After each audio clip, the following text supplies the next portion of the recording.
जी, ये potato stick हैं, ये बहुत मज़ेदार बनी हैं। आप इसको बहुत आराम से आलूओं के साथ बना सकते हैं। बच्चे भी, बड़े भी, सबको ये बहुत पसंद आएँगे।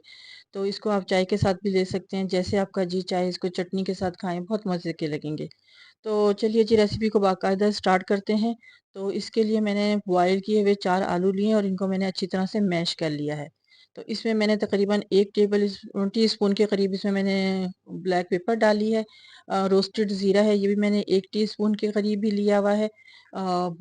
मिक्स हर्ब है, ये भी मैंने 1 टीस्पून के करीब लिया है। मिर्च मसाले के मुतालिक मैं आपको बताती हूँ कि आप अपने हिसाब से कर सकते हैं। चीज़ें मैं बता रही हूँ आपको। चिली फ्लेक्स है, ये भी मैंने 1 टीस्पून के करीब ही लिया है। नमक अपने टेस्ट के अकॉर्डिंग ले लें।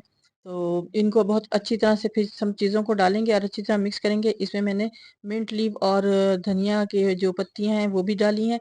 इससे भी बड़ा अच्छा सा एक टेस्ट आएगा। 2 टेबल स्पून के करीब मैंने ब्रेड क्रम्ब्स लिए हैं और 2 टेबल स्पून के करीब ही मैंने इसमें कॉर्नफ्लोर डाला है। इससे है जी कॉर्नफ्लोर जो है ये इसको बाइंडिंग का काम करेगा।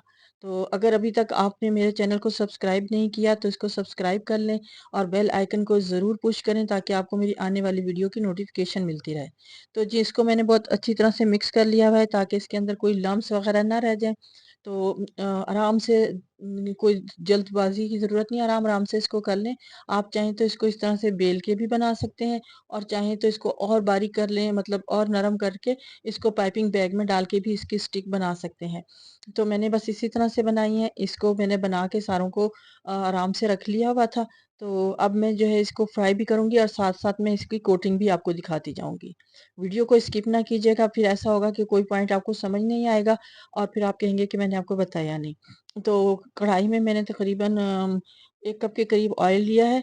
तो इसको ज़रा-सा हल्का-सा गरम करेंगे। चीज़ें दोनों हमारी जो है ना, आलू भी मतलब पके हुए हैं और हमें इसको बहुत ज़्यादा नहीं वो करना, बस सिर्फ़ इसका गोल्डन ब्राउन करना है। तो मैंने अंडा और दूध जो है ना मिक्स कर लिया था और इसको मैंने अच्छी तरह से बीट करने के बाद इसमें मैं इसको जो स्टिक है इसको हम जो है ना डिप करेंगे और इसको इसमें डिप करने के बाद इसकी कोटिंग जो है वो मैं ब्रेड क्रम्ब से करूँगी। आप चाहें तो ऐसे भी फ्राई कर सकते हैं, ये बिल्कुल भी नहीं टूटेंगे, लेकिन ब्रेड क्रम्ब लगाने से ज़रा इसकी खूबसूरती में और इज़ाफ़ा हो जाता है। तो बस इस तरह कर के आप इसको सारों को फ्राई करें। तो इन सबको फ्राई करें, लेकिन चूल्हे की हीट जो है वो आपने मीडियम ही रखनी है क्योंकि ये आलू वगैरह जो है पहले ही बॉयल किए हुए हैं, तो बस हमने इनके कलर ही देना है और कलर भी हमने इसको गोल्डन ही देना है, ताकि बहुत ज़्यादा डार्क नहीं करना, लाइट सा गोल्डन करें ताकि इसको देखने में अच्छी लगे। जो चीज़ देखने में अच्छी लगेगी वो खाने में भी अच्छी लगेगी। बस इस तरह कर के मैंने इनको सारों को फ्राई कर लिया हुआ है। तो ये मेरे जो पोटैटो स्टिक हैं ये रेडी हो चुके हुए हैं। देखें कितने खूबसूरत और प्यारे लग रहे हैं। दिल चाह रहा है कि अभी खा लिए जाए। तो बस अगर आप इसको लाइक करें, शेयर करें और मुझे अपने कमेंट्स करके ज़रूर बताएं कि ये आपको कैसा लगा। अगर आपको मेरी वीडियो पसंद आई है तो इसको शेयर करना, लाइक करना और सब्सक्राइब करना ना भूलें। फीडबैक ज़रूर दें। अपना ख्याल रखें। फिर मिलेंगे एक नई रेसिपी के साथ। तब तक के लिए खुदा हाफिज़।